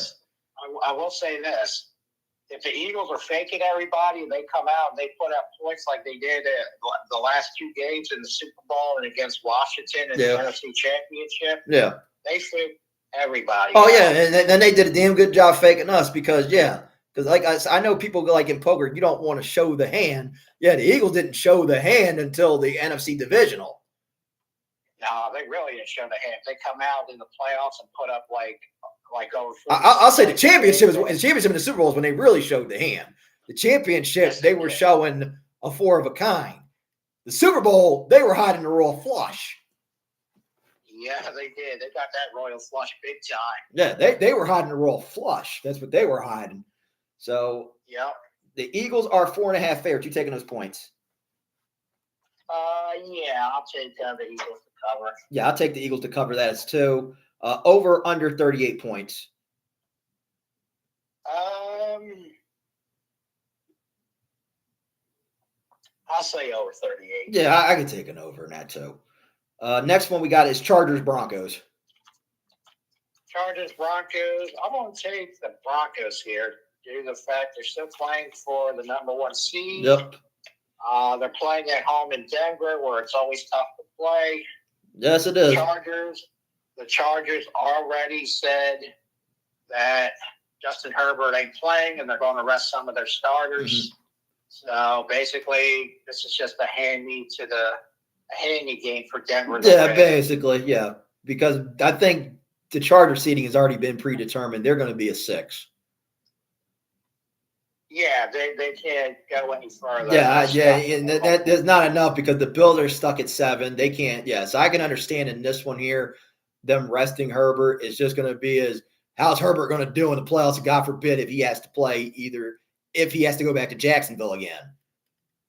You know, who the hell is the backup quarterback for the Chargers? Let me check because I don't know. They're one of them teams that you're like, who the hell is this guy? Yeah. You have Herbert, then he went down. I think it's somebody we know. I think it's somebody we like. Oh, that's Trey Lance. Oh yeah, that's right. It will be Trey Lance starting. Yeah, it's a guy that the 49ers gave up 3 first-round picks for. Yeah. And he didn't do a damn thing. No, he hasn't. Trey Lance has not. But in this instance, it's not going to matter because Broncos are going to win this one hands down with Bo Nix, Dobbin. Oh, no, not Dobbin. I mean, Harvey, Troy Franklin, McMillan, and I can see Alex Singleton and Surtain getting to them. So I got the Broncos winning this one here. Either being a 1 or a 2 pending outcome. If they get that bye, it's going to be a tough sledding to go to Denver. Very. You know, Denver wants to have the number 1 seed. Oh, yeah, because I did say when we did that, like, how far would each team go? I said, and I put it out there, I said Denver could win it all with that defense. I say Denver will be tough, but their offense is going to hurt them too. Yeah, the offense will hurt Denver, and I can agree to that point. I just look at it as by the old adage of defense wins championships. That is correct. That's why I'm relying on I'm hoping that's what the Eagles is about because our offense showcased. Yeah, no, because your offense is not doing. Yeah, your offense ain't been doing good, but the defense has been stepping up with Cooper, DeJean, and them boys. And like I said, everybody's thinking, "Am I going to do the same jokes I did with Taylor Swift and him?" I said no because there's a difference in there. Number one, I actually like Nikki Bella.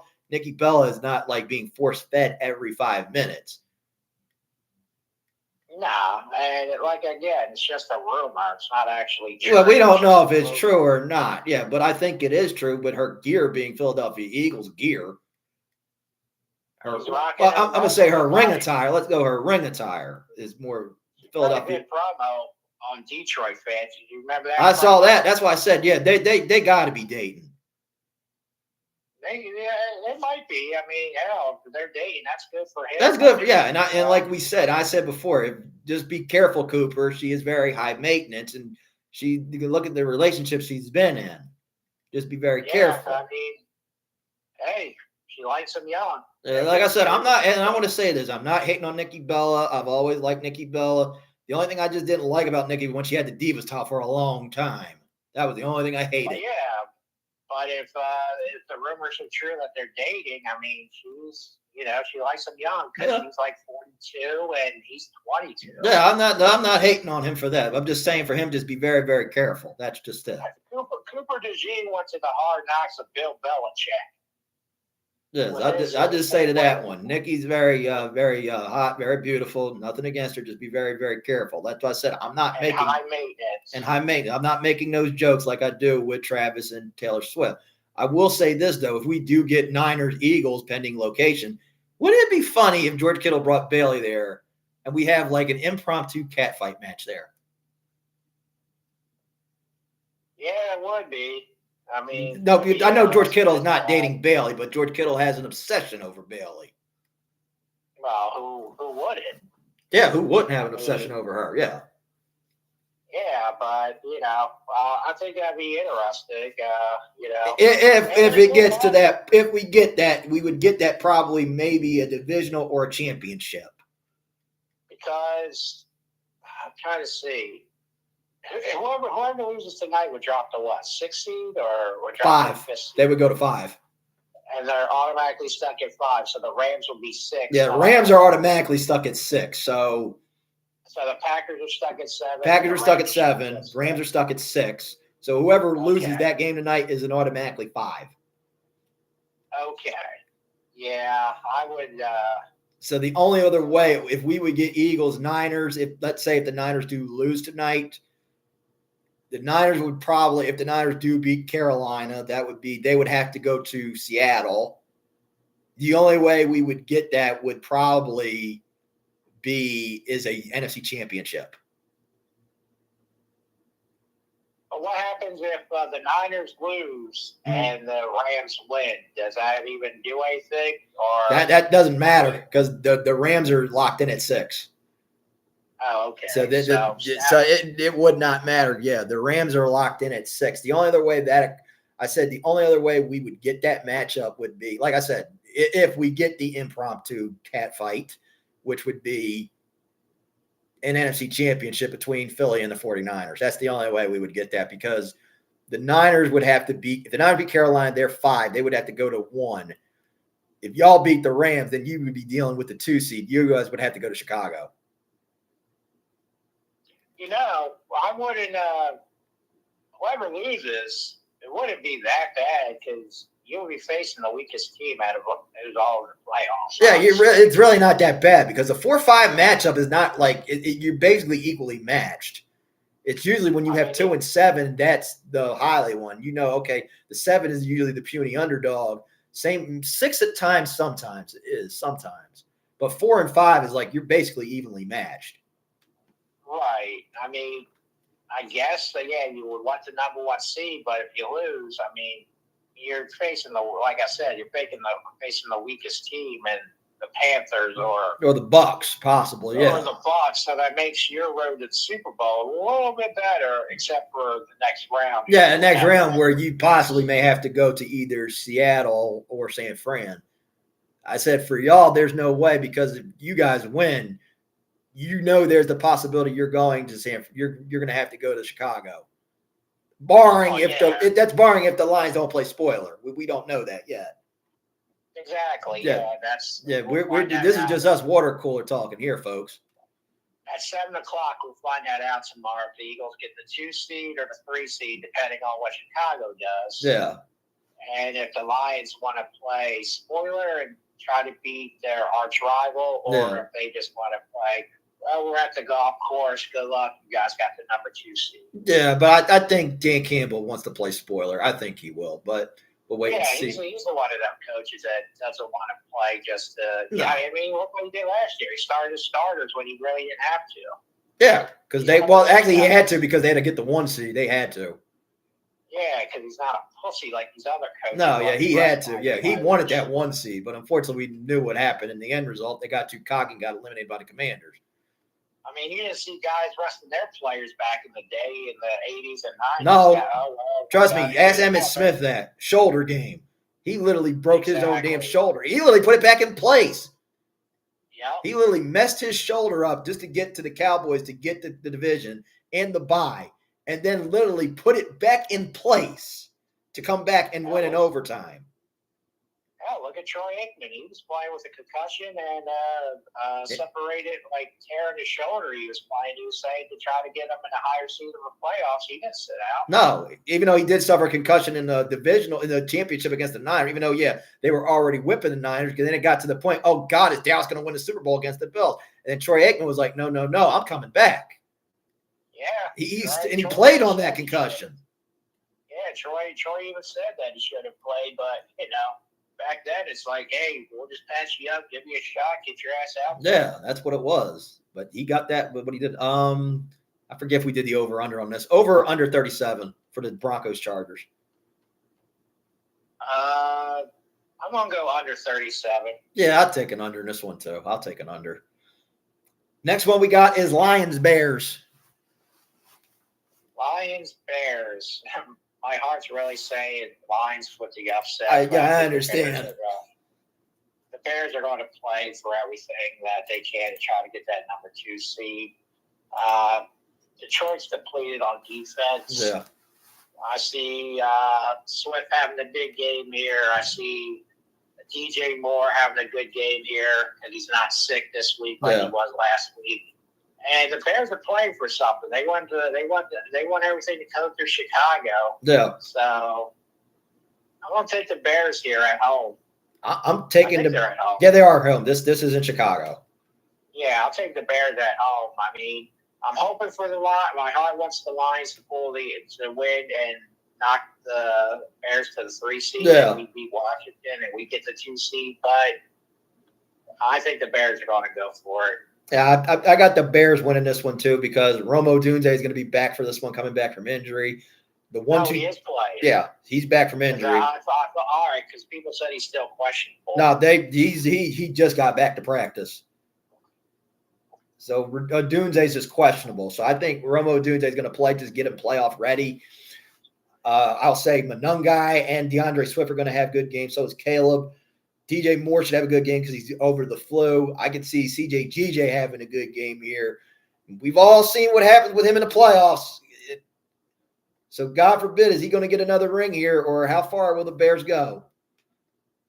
Well, if you go by his track record. As I said, it's a very good track record in the playoffs. It's a very good track record.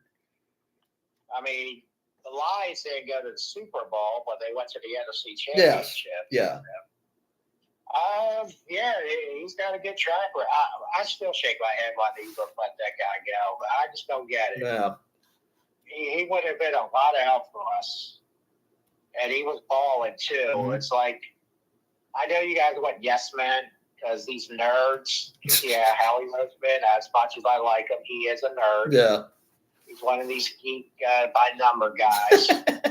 Always want to do analytics and stuff like that, and they don't like people that don't like them or voice their opinion, so they get rid of them. And it makes no sense. No. The guy can play football. That's what he's paid to do.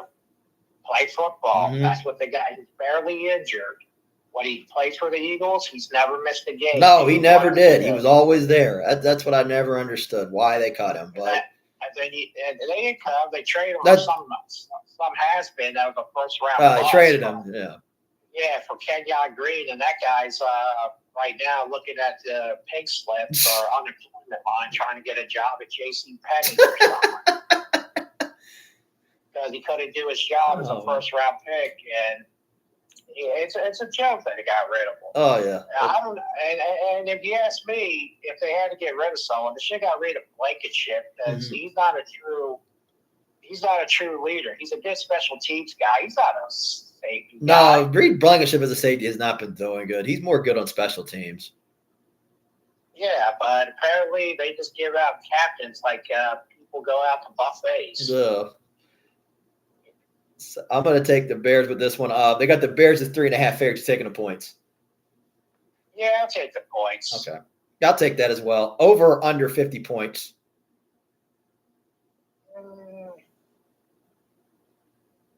I'm going to say over. Yeah, I'm going to take an over in this one because Chicago has been putting up a lot of points, and they do fight pretty good. So I know the one thing Chicago probably will not try to do, God forbid if this game does go close, I can see Ben Johnson going for 2 to avoid going into an overtime. Exactly, yeah. You really don't need to be in an overtime situation. You really don't. Or I can see Campbell go for it. He's like, screw it, we're going for the win. Well, Campbell, I can understand. Yeah, that's a different story. Dan Campbell, he's overly aggressive. But, yeah, like I said, it's unfortunately we don't see the Lions in the playoff because defense-wise and all those injuries. So it's next year for them to see how they do. They have no one else to blame but themselves. Yeah, they do. A lot of people pick them for the playoffs. Yeah. But, they just didn't come to play this year. Mm-mm. Next one we got is Cardinals-Rams. Cardinals-Rams. I don't know if the starters for the Rams are playing or not. You said that we just talked about how they're locked, so they might not start them. Yeah. So they have nothing to play for. They're just playing for records, but I'm going to go with the Cardinals here because I just don't know if the Rams are starting their starters or not. Well, McVay has confirmed he is not resting his guys. I like him. McVay's a good coach. Yeah. I'm taking the Rams.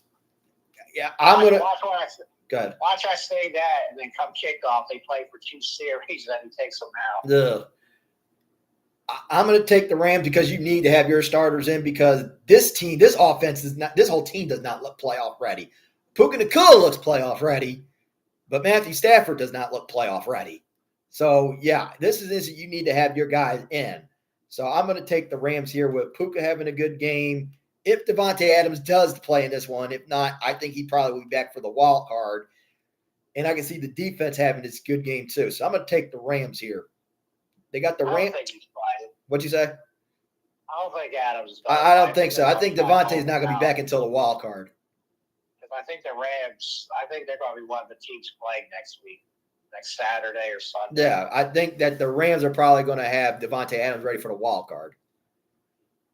Yes. So I'm going to take the Rams with this one. They have the Rams as 8.5 favorites. You taking those points? I'm going to say, yeah, I'll take the points. Yeah, okay. Cardinals are already on the clock. Yeah, they already. And it's getting blown up anyway. So I'll take the Rams with the 8.5 also. Over or under 46.5? I'll say under 46. Yeah. Okay. I'll take an under in that as well, too. Next one we got is another preseason game, playing for pride, Chiefs-Raiders. Chiefs-Raiders? Oh, geez. Give me the Chiefs. Wait. They're all the third straight quarterback. Oh, God. Give me the hot dog vendors in aisle 8. They look like they can throw the hot dogs around pretty good. Yeah. I'll just take the – God, this game's horrible. Oh, yes, it is. After this, we got a better one after this, and that's the finale. Oh, boy. I'll just give you are they in Vegas or Kansas City? This is in Vegas. Just give me the Raiders. Nah, they want to play sport. Give me the Chiefs. The Raiders just want to stay at number 1. Yeah, that's why I said I was taking the Chiefs well, too. Because the Raiders, they're trying to hold into that first-round pick. And I could see this just be tanking as usual. So I'll take the Chiefs here in this one. Like we said, this is a game. Wait a minute. That's not Austin Jensen. That's Bo Jackson at 75 years old. What else he's doing in the backfield?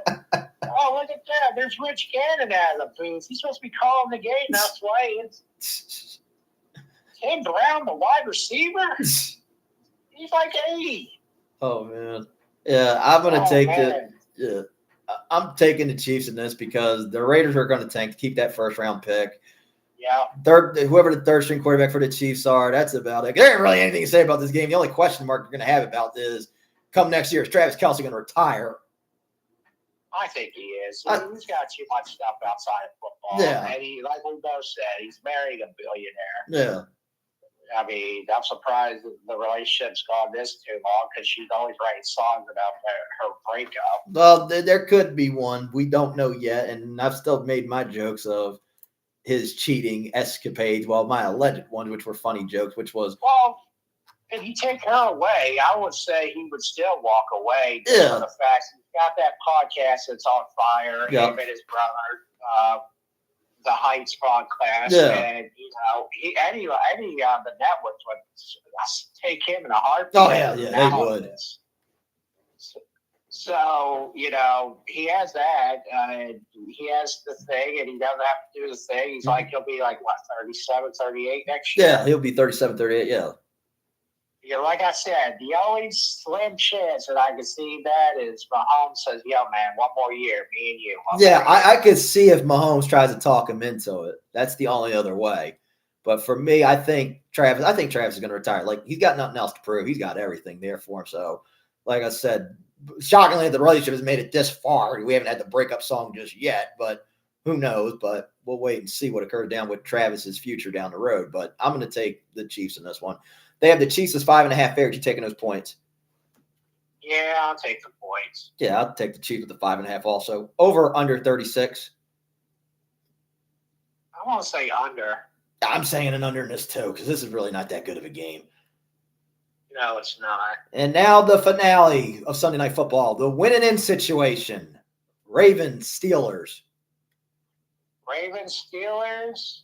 I'm going to have to go with the Ravens here because I think this is going to be a Derrick Henry game. Mm-hmm. I still believe T.J. Watt ain't playing because of that lung issue. He actually might play from what I heard because I did listen to the Steel Twins podcast, the two Steeler fans I follow. Right. I think he is returning. He is playing. Oh, he is playing. He is playing. Okay. Well, I still going to take the Ravens because, he's been away from football for like four weeks or so. Yeah. So, and the Steelers just don't have a passing game. No. They got nobody. They got no Metcalf is still suspended. And him doing that little incident really fucked up their playoff hopes. Big time. They got a good run game though with Gainwell. Yeah, they do. Yeah, Kenneth Gainwell and Jalen Warren's a good run game. They just lost that big tight end they always throw the ball to. Darnell Washington broke his arm. Yeah, that's why with this, I don't see. I got the Ravens. Yeah, I'm still taking Baltimore in this. Yeah, the Ravens on paper should win this game hands down. There's no way they should lose this game the way on paper. They shouldn't. Checked that they have the better matchup and the better seeding. And the offense for Rodgers, he's throwing the guys he never even heard of. Yeah. Right now, and he's got nothing to help him out. No.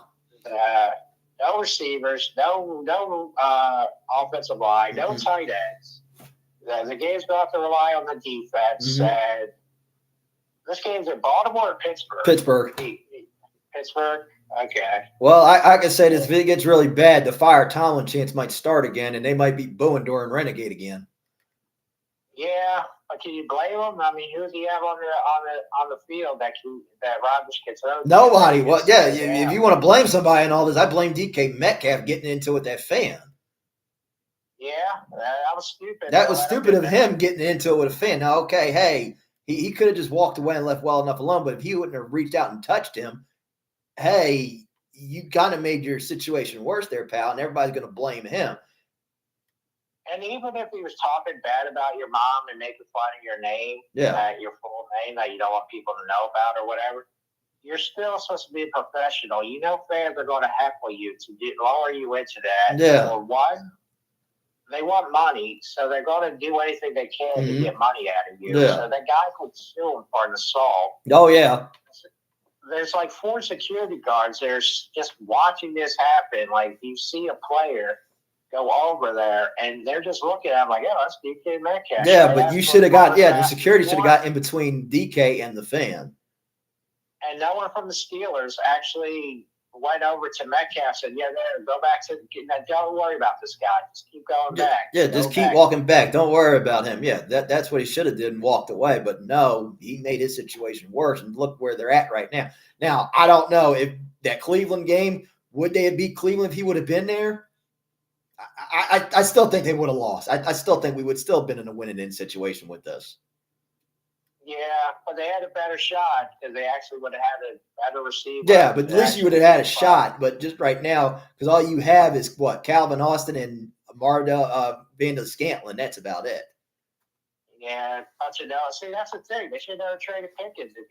Honestly. No, I know they shouldn't, but I understand the reason being is I think they just couldn't deal with the crash outs and his attitude. But looking in Dallas, he ain't had a crash out and attitude problem. That's what it goes to show. It's like, well, okay, well, what can we do?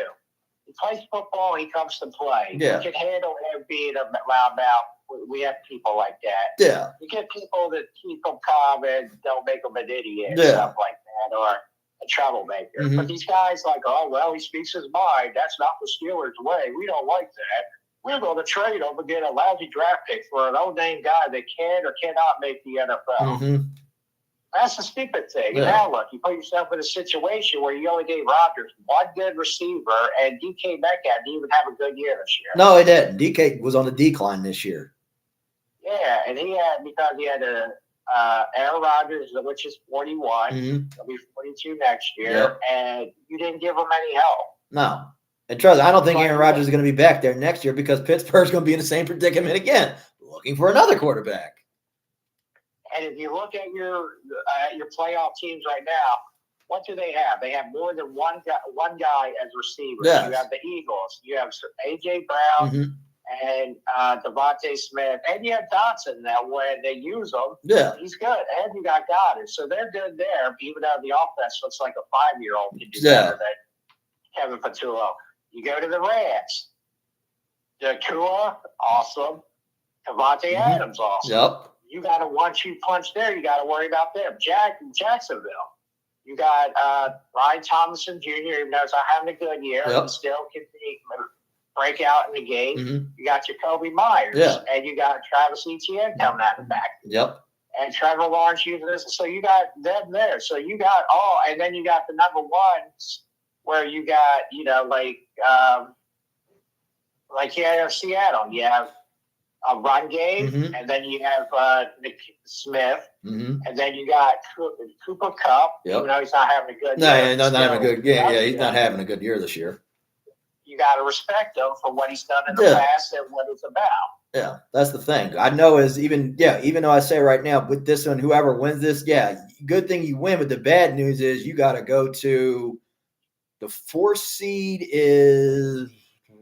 I'm trying to think who is the 4th seed in the AFC.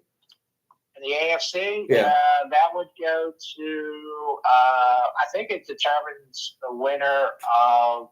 Oh yeah, they would be 4. You would have to play the 5 seed. I'm sorry, they would have to play the 5 seed, which would probably be Houston. Who, the Jaguars? No. I mean, Baltimore and Pittsburgh. Whoever wins this game is going to have to play either Houston or Jacksonville, which ain't no easy victory. Nah, because either way, one of them is going to get one and done. It's going to be like, good news, you won during the playoff. Bad news is you're getting one and done. Exactly. And if Houston wins the division, then you got to go to Houston, and they're tough as hell in Houston. Yeah, Houston. Yeah, that's Barney if Jacksonville loses to Tennessee. But if Houston gets a 3, Houston's going to be playing the Charger. Whoever plays the Charger, I think, is going to win that game because we all know how Justin Herbert is in the playoffs. We've seen the last 2. Well, out of the last 2, let's recall. First one, they had that big lead, and then Jacksonville came back and made the greatest comeback of them all. Last year, Justin Herbert threw 5 interceptions. Yeah, he doesn't have a good track record, but I think this year will be a little different. Yeah, but we'll wait and see. He actually has a strong defense around him. Yeah. He's got much better offensive talent around him, and the only problem that can hurt him is that fractured hand. That's about it. Yeah, because Herbert's playing with a fractured hand right now. So and his offensive line. Yeah, and his offensive line has not been there either. So it's not going to be easy sledding for the Chargers. But for this right here, for this game, I'm going to take Baltimore in this one with Derrick Henry having a good game, Lamar using his legs because Lamar's going to be back for this game.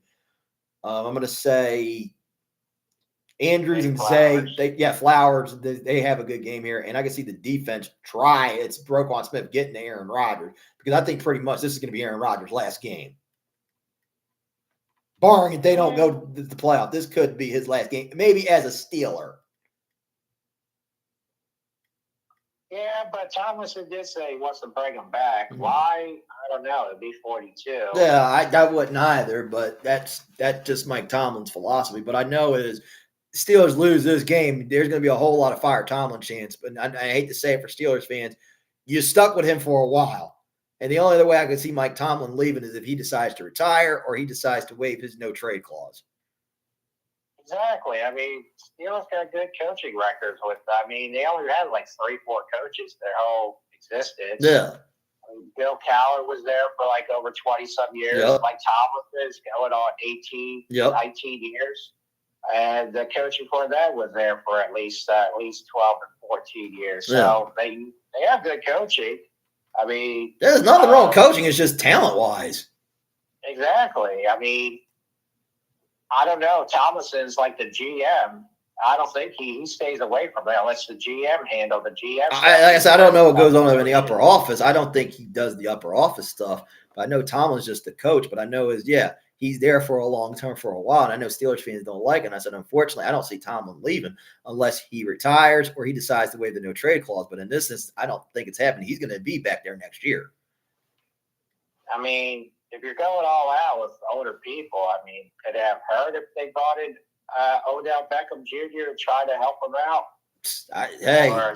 I don't know what else they could try to do for tomorrow. See what they could try to get somebody to help Rodgers, but who knows? But in this instance, Yeah, they had Adam Thielen, but he's been claimed, and he really hasn't done anything since he's been with the Steelers. No. So, I don't know, but I just don't get it with teams. It's like you want to win, you want the best talent in the world, but yet they can give away talent, try to get these unnamed younger guys that you think are flash in the pan that can actually help you win. And then you're in a situation you are now, you're pretty much screwed because your main star wants to go punch your fans in the face because they're talking bad about his mom and everything, which a lot of players today know that's part of the procedure of fans heckling you. And you said you had a problem with this guy in Seattle, so you know what he's trying to do to you. So why would you punch him in the face if you knew that you had issues with him before in Seattle? And how's a guy get that close to you where he can hear you and you have a problem with him all the time? Yeah, I don't understand that as well. But that's what the situation that Pittsburgh's in, and they would not have been in this situation. But it's going to be tough sledding for them come tomorrow. But we'll wait and see what occurs down the road. And I'll say the only games that I'm looking forward to today are today's games and then the win and in situation. What about you? Games I'm looking forward to is Jacksonville because they're playing for something. Tonight's games are definitely two to watch for that are meaningful. The Chicago Eagles games, of course, because there's something. Basically, all the meaningful games that are worth watching that you want to see.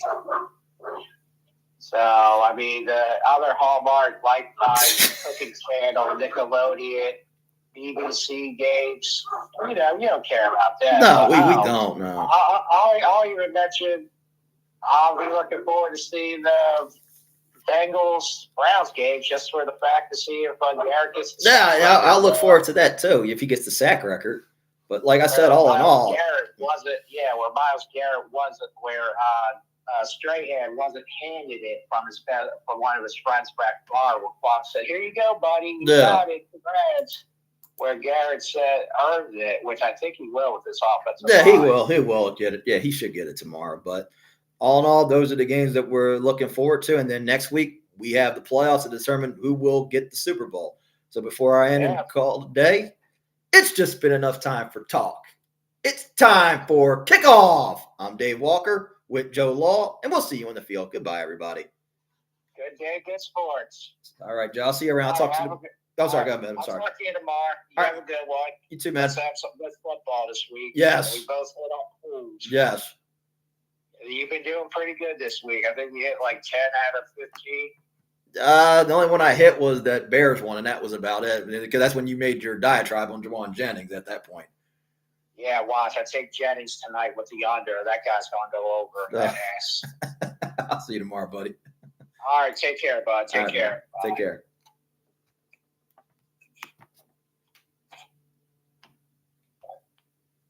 All right, let me get out. All righty. I gotta get out.